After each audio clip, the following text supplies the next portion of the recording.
Welcome to the subject Business Intelligence.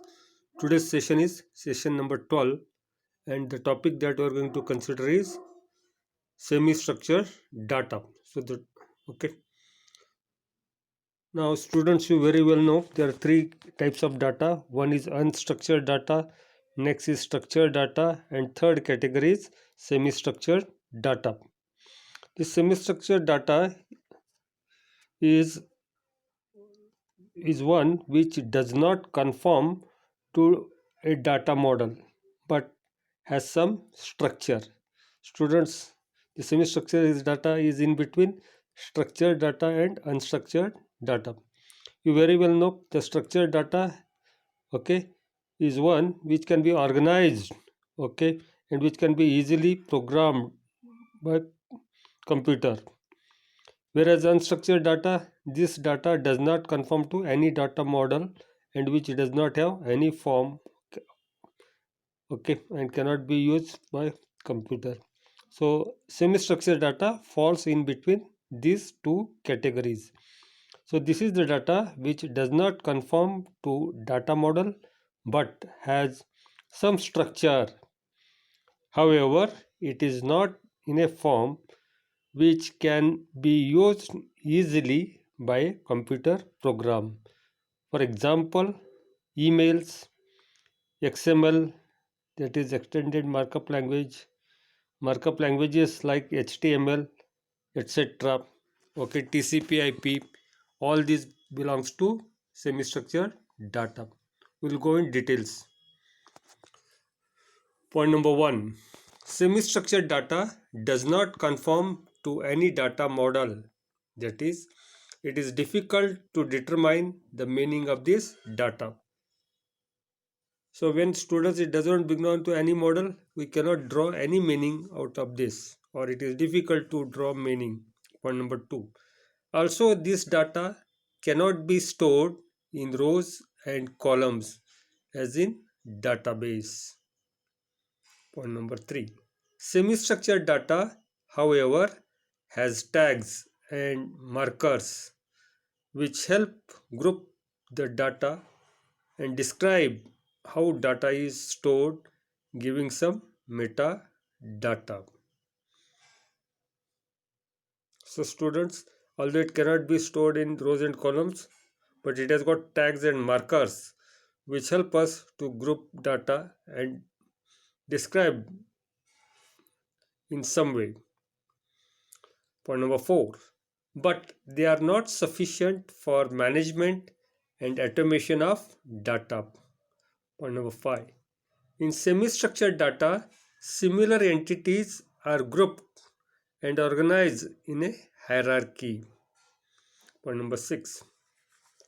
The attributes or the properties within a group may or may not be the same. Now we'll take up the characteristics of semi-structured data. So here is the list of the characteristics. First, it is organized into semantic entities. That means it is organized into meaningful entities. Similar entities are grouped together. Third, entities in the same group may not have same attributes. See, this is how this is going to be different. Point number four.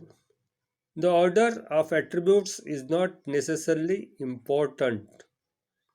Fifth, not always all attributes are required. Sixth, size of same attributes in a group may differ. Continuing this further. Seventh, type of the same attributes in a group may differ.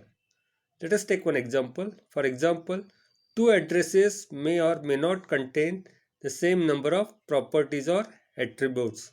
For example, we'll take up two addresses and discuss.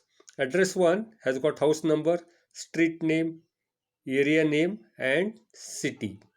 So there are four components, whereas address 2 has got house number, street name and city. So there are three components. So both the addresses are possible. So here in the first case there is extra attribute called as area name, whereas that area name is missing from the address 2. But we can still have the information stored in this form. That is, there in the same group there can be different number of attributes. Now let us know what are the sources of semi-structured data, or where does semi-structured data come from. Students, we are very well know, we have taken examples. So the sources are email, XML, TCP/IP packets, zipped files, binary executables, markup languages, integration of data from heterogeneous sources. So I just listed 7 sources. For example, email. In the email, the first address component has got structure, whereas the content component doesn't have structure. That is why email falls into semi-structured data. So also XML. XML has got tags and markers, whereas the other contents are not properly formatted. Now, how to manage semi-structured data? Students, the ways in which semi-structured data is managed and stored are: 1. Schemas. These can be used to describe structure of data. Schemas define the constraints on the structure, content of document. Point number 2. Graph-based data models. So graph-based data models can be used to describe data. This is schema-less, because graph can be anything, approach, and it is known as self-describing, as the data is presented in such a way that it explains itself. So in the graph-based data, we can understand the data as it is in diagrammatic or in graphical form. Third, XML. This is widely used to store and exchange semi-structured data. It allows the user to define tags to store data in a hierarchical or nested forms. Schemas in XML are not tightly coupled to the data. Students, you very well know, you have studied XML. Okay, so it has got tags, okay, and markers, so it falls in the semi-structured category. So students, today we have introduced ourselves to semi-structured data. Okay, remaining part of the semi-structured data we'll take up in the next class. I'll be sending PDF.